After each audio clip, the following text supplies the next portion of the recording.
আমার সাহাবারা, ওই জান্নাতের দিকে ছোট, যেই জান্নাত আকাশ জমিন বিস্তৃত। তোমরা দেখতে পাচ্ছ এটা বদরের ময়দান না, এটা আল্লাহর জান্নাত। আওয়াজ করে পড়েন আল্লাহু আকবার। বিশ্বনবী বললেন ছোট ওই জান্নাতের দিকে, যে জান্নাতের বিস্তৃতি আকাশ জমিন বিস্তৃত। বিশ্বনবীর এই কথা শোনার পরে এক আনসারী সাহাবী সাইয়েদনা উমাইর ইবনুল হুমাম রাদিয়াল্লাহু তাআলা আনহু খেজুর খাচ্ছিলেন। তিনি বিশ্বনবীর দিকে তাকিয়ে কথা শুনছেন আর খেজুর খাচ্ছেন। যখন বিশ্বনবী বললেন জান্নাতের দিকে ছোট, যে জান্নাত আকাশ জমিন বিস্তৃত, বিশ্বনবীর কথা শোনা মাত্র সাইয়েদনা উমাইর ইবনুল হুমাম বললেন বাহ বাহ। কি বললেন? বাহ বাহ মানে চমৎকার, মাশাআল্লাহ চমৎকার। আমরা ইদানিংকালে চমৎকার কিছু দেখলে ইংরেজিতে বলে ফেলি না ওয়াও ওয়াও, বাহ বাহ, মাশাআল্লাহ। বিশ্বনবী বললেন মা ইয়াহমিলুকা আলা কাউলিকা বাহ বাহ ইয়া উমাইর। ও উমাইর, আমার এই কথা শুনে তুমি কেন বললা বাহ বাহ, চমৎকার চমৎকার কেন বললা? সাইয়েদনা উমাইর ইবনে হুমাম রাদিয়াল্লাহু তাআলা আনহু বললেন ইয়া রাসূলুল্লাহ, আপনার এই কথা শুনে আমি বড্ড খুশি হয়েছি, আর আমি প্রত্যাশা করছি আমি যদি ওই জান্নাতের মালিক হতে পারি তাহলে কতই না ভালো হতো। সুবহানাল্লাহ বলেন।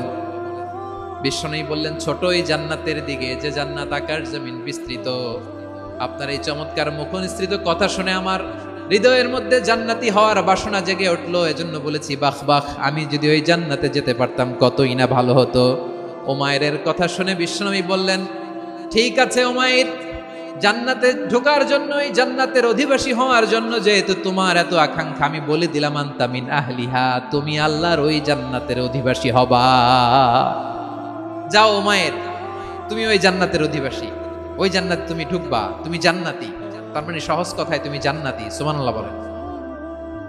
যখনই বিশ্বনবী বললেন জান্নাতি, সাইয়েদনা উমাইর রাদিয়াল্লাহু তাআলা আনহু খেজুর খাচ্ছিলেন আর মনে মনে ভাবে বিশ্বনবী যখন ওয়ারেন্টি দিয়েছে, বিশ্বনবী যখন গ্যারান্টি দিয়েছে আমি জান্নাতে যাব, তাহলে হাতে তো এখনো 3টা খেজুর বাকি। এই 3টা খেজুর যদি খাই তাহলে জান্নাতে ঢুকতে দেরি হয়ে যাবে। সুবহানাল্লাহ পড়েন। হাতে কয়টা খেজুর? 3টা খেজুর। বিশ্বনবী বললেন উমাইর আনতা মিন আহলিহা, তুমি ওই জান্নাতের অধিবাসী, তুমি জান্নাতি। উমাইর চিন্তা করলেন আমি জান্নাতি, নবীর মুখ দিয়ে যখন বেরোইছে ওই জান্নাতে তো আমার ঢুকতেই হবে, কিন্তু হাতে 3টা খেজুর খেয়ে যদি জিহাদের ময়দানে যায় তাহলে জান্নাতে যেতে তো দেরি হয়ে যাবে।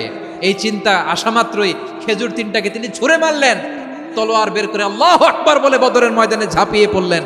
আল্লাহর শত্রুদেরকে কচু কাটা করে এক পর্যায়ে শাহাদাতের সুধা পেয়ে নিজেও জান্নাতি হয়ে গেলেন। পড়েন সুবহান।